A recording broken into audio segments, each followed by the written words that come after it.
स्वागत आहे तुमचं सुनीता सिंपल कुकिंगमध्ये। आज आपण क्रिस्पी क्रंची मसालेदार असे चटकदार लहान मुलांना तर खूप आवडतील असे स्वीट कॉर्न बनवणार आहोत।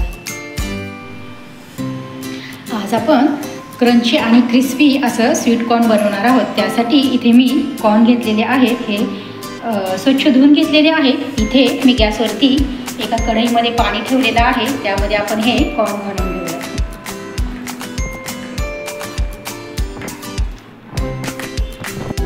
त्यामध्ये आता आपण साधारणतः एक छोटा चमचा आहे तेवढं भरून आपण मीठ घालणार आहोत आणि हे आता 5 ते 7 मिनिट आपण उकडून घेऊया। 5 मिनिटांमध्ये उकडले जाईल, अगदी कोवळे ताजे लुसलुशीत आहे। मिनिट उकडून घेऊया। आपली मकाव छान अशी वाफवून झालेली आहे। आता आपण गॅस बंद करूयात आणि हे एका भांड्यामध्ये चाळणीवरती आपण निथळत ठेवूयात। यातलं पाणी निथळलं की मग आपण लगेच पुढची कृती करूया।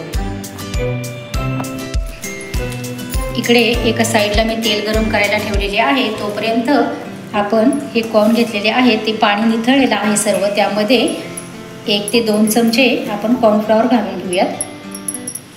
काळी मिरी पूड आहे ती घालून घेऊयात। चवीपुरतं मीठ घालायचं आहे। मीठ आपण अगोदर यामध्ये देखील टाकलेलं होतं, त्यामुळे अगदी थोडंसं यामध्ये घालायचं आहे आणि हे व्यवस्थित आता आपल्याला मिक्स करून घ्यायचं आहे। कॉर्नफ्लॉवर व्यवस्थित असं मकेला लावून घेऊयात आपण। मीठ वगैरे हे छान असं कोट करून घ्यायचं आहे। हे पहा, आपले सर्वत्र कॉर्नफ्लॉवर लावून झालेले आहे। आता आपण इकडे आपले तेल देखील गरम झालेले आहे, आपण हे थोडे थोडे करून टाकून फ्राय करून घेऊया। गॅस बारीक करायचा आहे।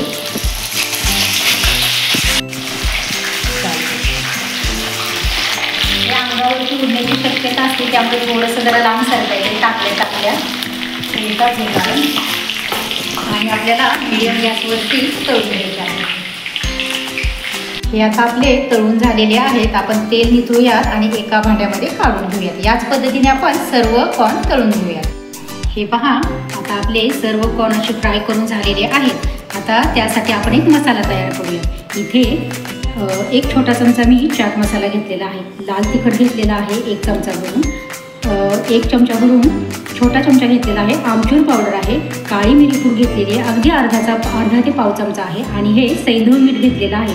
यामध्ये आपण साधं मीठ घातलेलं होतं, पण इथे मी सैंधव मीठ वापरत आहे, त्यामुळे चव आणखीनच खूप छान लागते।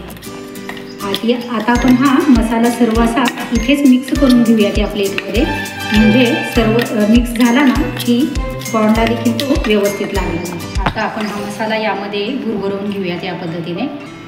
तिखट तुम्ही तुमच्या आवडीनुसार कमी अधिक करू शकता। आता आपण हे व्यवस्थित मिक्स करून घेऊया चमच्याने। आता यामध्ये तुम्हाला हवं असेल तर तुम्ही बारीक चिरलेला कांदा, बारीक चिरलेलं टोमॅटो, कोथिंबीर वगैरे घालू शकता।